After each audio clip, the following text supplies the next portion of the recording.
Hey everybody, what is going on? I hope you guys are all doing well and welcome to another tutorial video. In this video, I'll be explaining to you guys how you can create a Weebly account and sign up for their service. So let's get right into it. Now, as you can see, currently I'm on the Weebly webpage and I'm going to go ahead and click on the sign up button.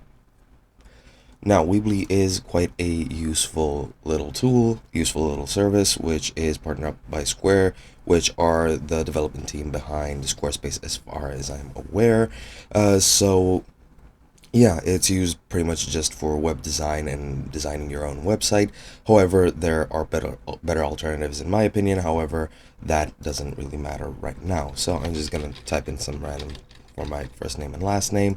My email, I'm gonna just enter one of my emails and create a password and agree to the terms and privacy policy. Then click continue, and that is pretty much it. Once you enter all your information, pretty sure there doesn't need to be any account confirmation as far as I remember. So once you sign up and once you enter your information, click continue.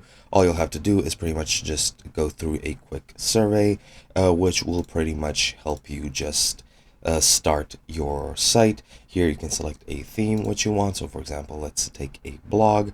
So I'll take this one for example, click start editing, and once you do, that is pretty much all there is to it. There's really nothing else you need to do.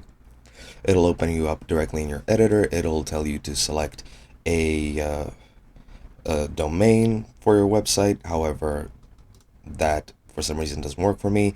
Usually you can select a default domain for a free plan. However, for me that didn't work for some reason, so I'm just gonna skip over that part, and that's pretty much all there is to it.